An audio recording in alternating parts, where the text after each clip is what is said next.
Okay, so this is part two of the videos that I'm doing for you. Like I was saying, you need to let go of of whatever pain, suffering. I know it hurts, but it's so much better when you let it go. Because do you think the people that hurt you are holding on to all that? No, they could care less.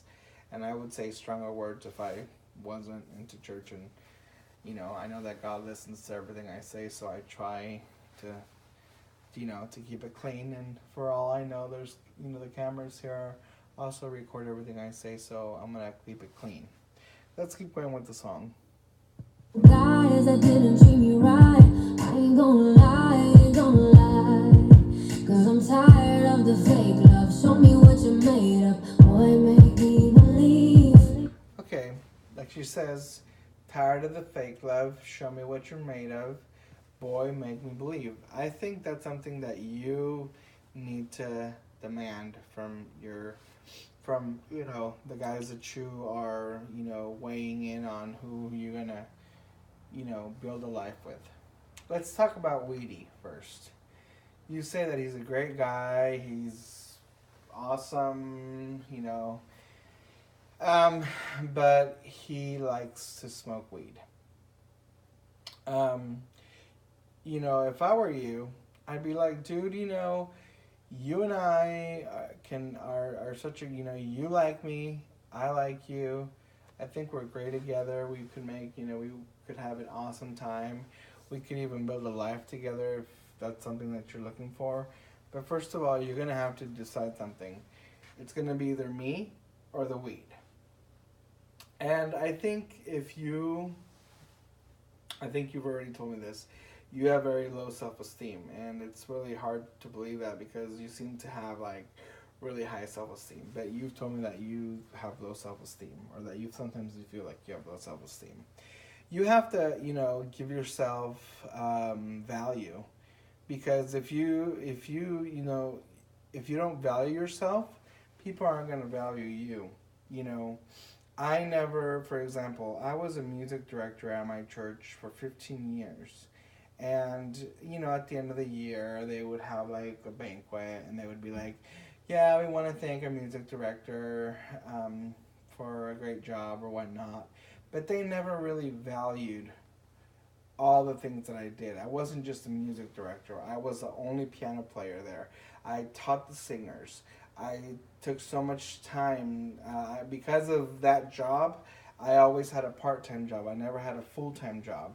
I also started the drama department, I started the choir, and I would help everyone. I would get everybody would loved having me there because I was just so easygoing and they could learn from me.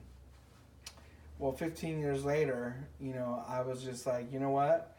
I'm just tired, and people, things started to change. The board of directors from the church changed, and all of a sudden, the music department was like at the bottom of the food chain. Nobody cared anymore if I had practices or not. They would cancel my practices. They would move over all of my events. And it's like, what? So one time I remember I testified and I was like, I just feel like I'm losing like I'm losing las ganas. I just feel like I'm running out of batteries because I feel like what I do here, isn't valued. And the pastor himself said, Brother Luis, we need to change that because he's like, you're right. Sometimes we don't know what we have until we lose it. And unfortunately, they did have to lose. They ended up losing me because the guy that they are making the new pastor, he could care less. And now that I went back to that church, because I love that church and it was my home church, I grew up in that church. Now they're like trying to get me to play, and now I have a full time job, and it's like, nope, I can't. Sorry, God knows that I would love to be there and play, but I haven't been able to play in like weeks and weeks and weeks.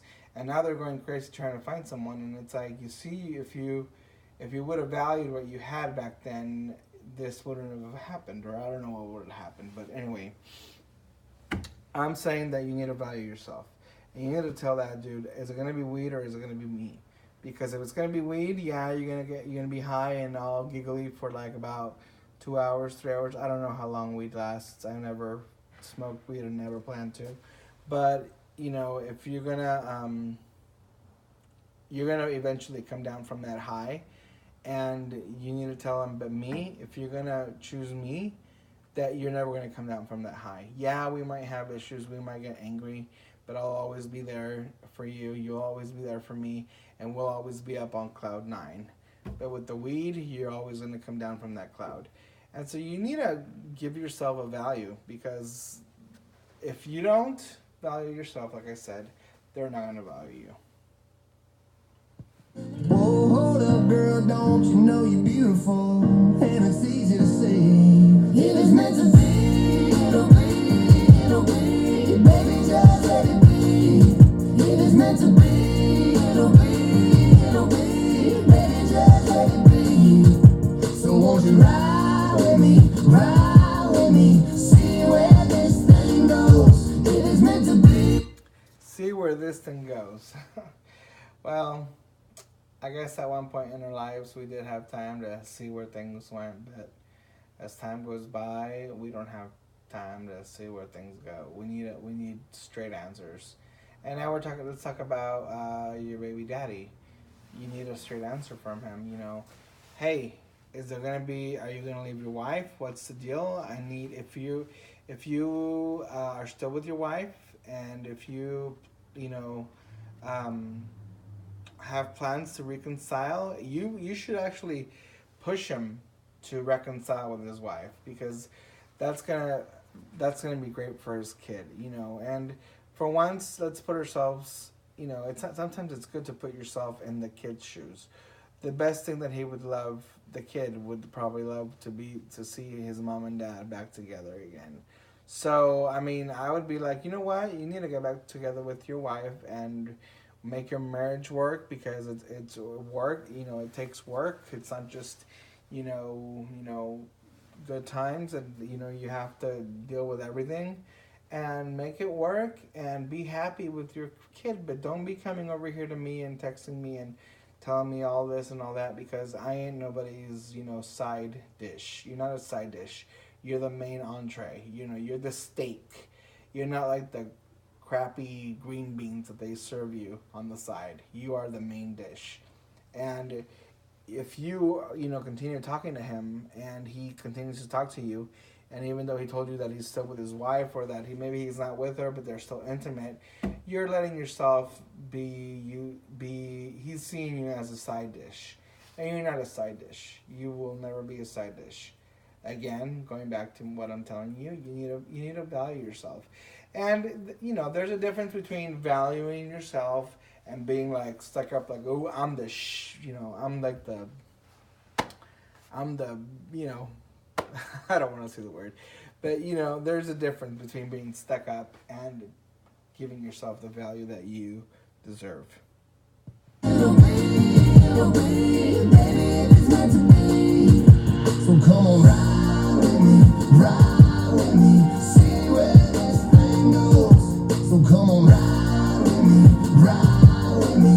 Maybe if it's meant to be, maybe we do, maybe we don't, maybe we will, maybe we won't. But if it's meant to. Okay, maybe is not a word that should be used, when we're talking about relationships. It needs to be a yes or a no. Maybe, like I told you, when we were teenagers, when you and I were 16, 17 years old, okay, we could maybe it out, see what happens. But, at our age, maybes are no, not good.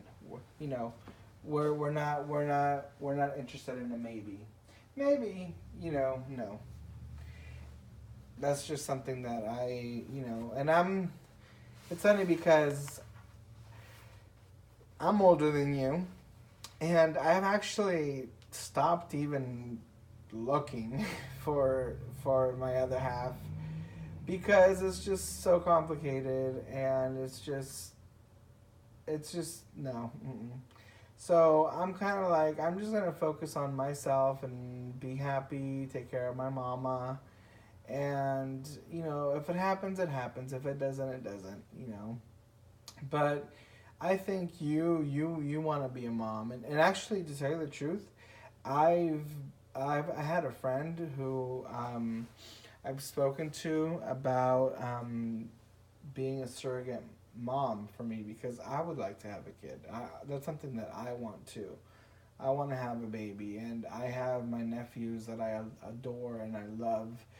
But at the end of the day, they go home. At the end of the day, they have to be raised the way their my sister wants to raise them and her husband. And sometimes I see him and I go, what the hell are you doing to these kids? I mean, I love them, and but yet I'm not their parent. I'm not their dad. I'm not their mom. And even though I know that my sister tries her best, I would still love to have my own kid. And I don't have the money to pay $10,000 for a surrogate company, so I can't do that. And I was asking a friend that I know. I've known her for a long time, since we were kids, and she's not married or anything. And I was like, hey, I told her I'd pay her, some $25,000 if she wanted, and we could, she could be I could use her uterus for 9 months, but she said no. So I'm still hoping that someday, though, I will have a kid, because I do want one. Just the same way you want one, I want the one too. But unfortunately, you have the what's it called? You have the accessories to have one, and I don't have the accessories. I have the battery. I don't know what other one you would call it, but anyway, I have I have the seeds, and you have the maceta. So I can't do anything without a maceta. Okay, my video is already 12 minutes long, so we're gonna have to turn this into a 3 video thing. Okay.